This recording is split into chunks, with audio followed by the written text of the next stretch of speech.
नमस्कार। जन हुंकार के इस एपिसोड में आप सभी का बहुत बहुत स्वागत है। मैं हूं महेश बहुगुणा, आप देख रहे हैं जन हुंकार एपिसोड।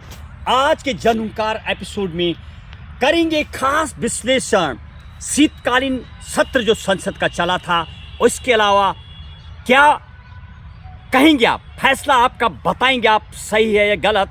संसद में कम से कम पुराने बने कानूनों की हो समीक्षा 1954, 1968, 1960 और उस जमाने के बने 1978 से लेके 1960 के कानूनों की वास्तविक की समीक्षा होती है।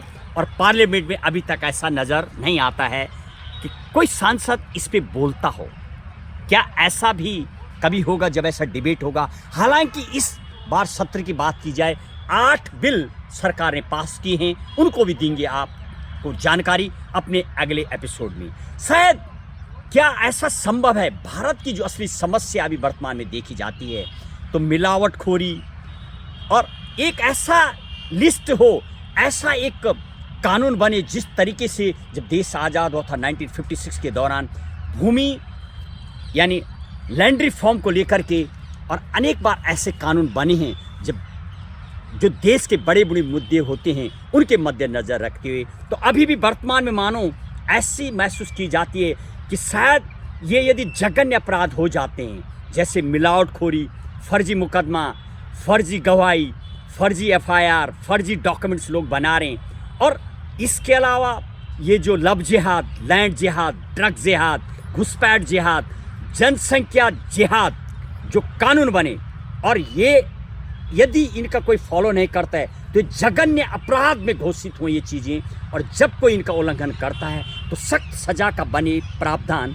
और राज्यसभा, लोकसभा और राष्ट्रपति के साइन के बाद ही जो प्रक्रिया है, संविधान संशोधन हो या एक नया कानून भी बन सकता है इनको लेकर के, तो कहीं ना कहीं अपराध पर भी रोक लगेगा।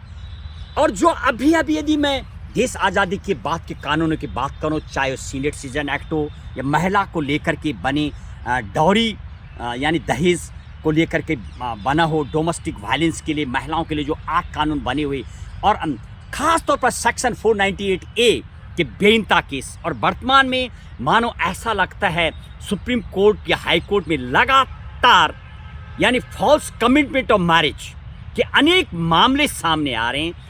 जब से लिव इन रिलेशन अलाउड हुआ है, लिव इन रिलेशन जो पार्टनरशिप को जो कानूनी दर्जा दिया गया, उसके बाद मानो विकराल रूप में केस सामने देखने को मिल रहे हैं। यानी जब तक कैरी किया जाता है रिलेशन और टूटने के बाद फिर महिला इसको एक रेप के केस में फंसा देती। यहाँ तक कि अब की बार एक ऐसा भी मामला सामने आया, लिव इन रिलेशन में 8 साल रहने के बाद केरल की महिला, और जब दोनों अलग हुए तो मांगा सेक्शन 125 का दिन maintenance.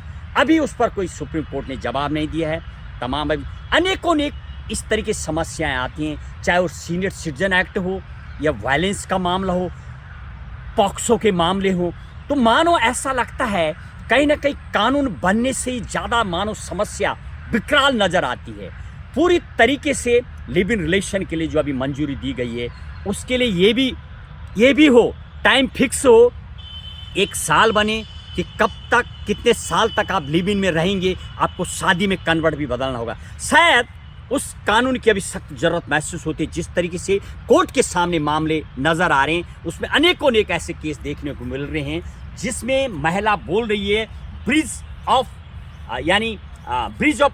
Commitment of marriage, false of commitment of marriage. कई साल तक रिलेशन में रहते हैं और उसके बाद फिर अलग हो जाते हैं और केस फाइल हो जाता है। लगातार कोर्ट में इस तरीके से मामले देखने को मिल रहे हैं। तो इसके लिए एक टाइम पीरियड हो कि 3 इयर्स में लिव इन के बाद, 4 साल 5 साल रहने के बाद आपको यानी शादी में कमिट करना होगा, जिस हिसाब से भी केस देखे जा रहे हैं। और सज़ा का भी प्रावधान हो, यदि महिला के साथ धोखा हो रहा तो उसमें मेंटेनेंस देना होगा, कंपनसेशन बोलें उसमें आप अमाउंट भी देना होगा, और सख्त सज़ा का भी प्रावधान हो, जो कि अभी शायद समीक्षा की आवश्यकता की जा सकती है।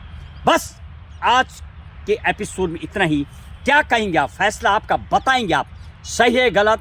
क्या इस टाइप के अपराध जघन्य अपराध घोषित होने चाहिए जो वर्तमान में मामले हैं, और इन कानूनों की निश्चित ही समीक्षा भी हो। बताएंगे आप, फैसला आपका।